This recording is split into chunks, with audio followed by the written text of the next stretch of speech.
मित्रमैत्रिणींनो, सर्वप्रथम ज्यांच्यामुळे स्वराज्याचं स्वप्न देखणं उदयास आलं अशा राजमाता, राष्ट्रमाता, वीरमाता जिजाऊ व्हायचंय.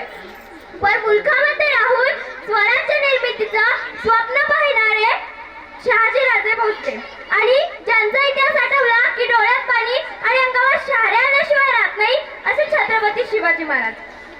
पण 36 वर्षांचे असताना पृथ्वीवर मात करणारे शंभूराजे, तसेच दिवसभर खराटा घेऊन गाव स्वच्छ करायचं आणि रात्री कीर्तनाच्या मार्फत लोकांचं डोकं स्वच्छ करायचं असं कार्य ज्यांनी केलं ते संत गाडगे बाबा.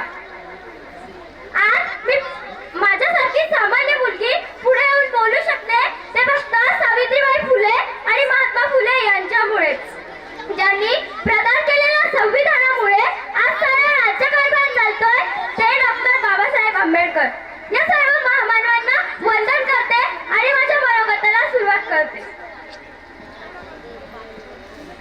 ही शाळा जी 22 वर्ष आधी एका कुडात भरायची, होय हीच ती वस्ती शाळा जी पहिले एका कुडात भरायची.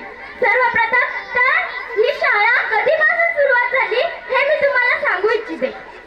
दिनांक 22 जुलै 2003 ला शासनाची मान्यता मिळाल्यानंतर 20 विद्यार्थ्यांवर ही वस्ती शाळा म्हणजेच आमची गायरानवाडी शाळा सुरुवात झाली.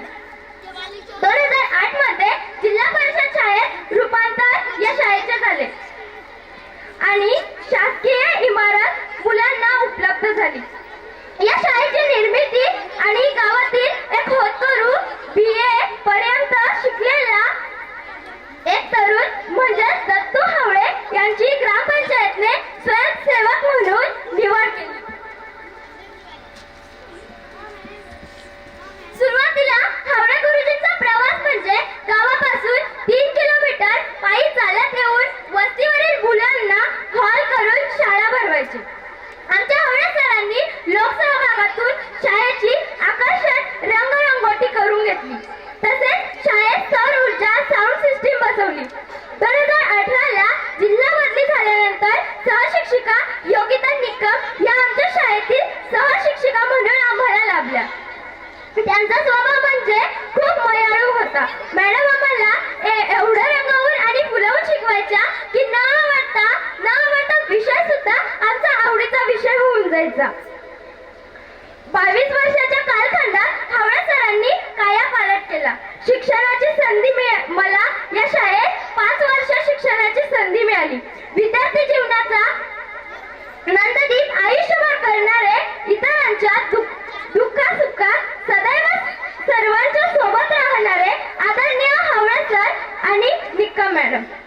बापासारखे वेळप्रसंगी कठोर होऊन शिस्त लावणारे आणि वेळप्रसंगी आईसारखी मयाळू होऊन आम्हा विद्यार्थ्यांना माया लावणारे आमचे सर्वांचे लाडके हावळे सर.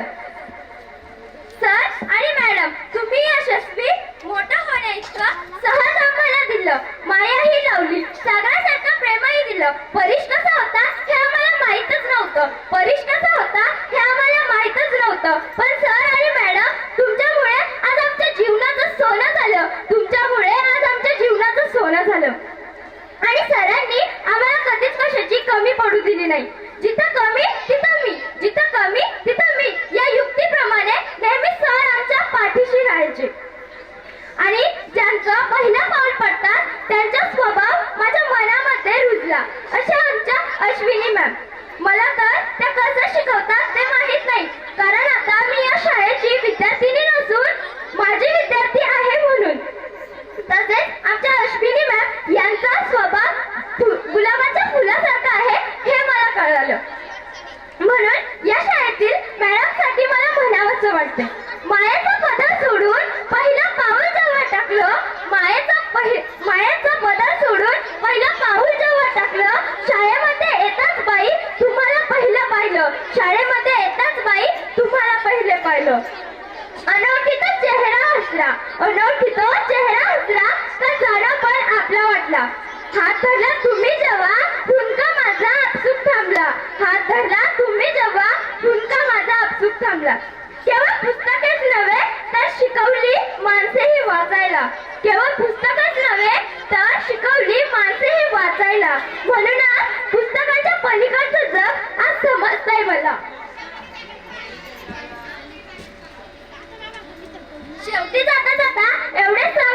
वाटते. शेवटी जाता जाता एवढंच सांगावेसे वाटते. जीवन की राह पर आगे बढ़ते जाएंगे हम, जीवन की राह पर आगे बढ़ते जाएंगे हम, पर आपको ना भूलेंगे हम, पर आपको ना भूलेंगे हम. थँक्यू. धन्यवाद वैष्णवी. जेव्हा विद्यार्थ्याकडून कौतुक होतं त्यासारखं मोठं बक्षीस नसतं. धन्यवाद.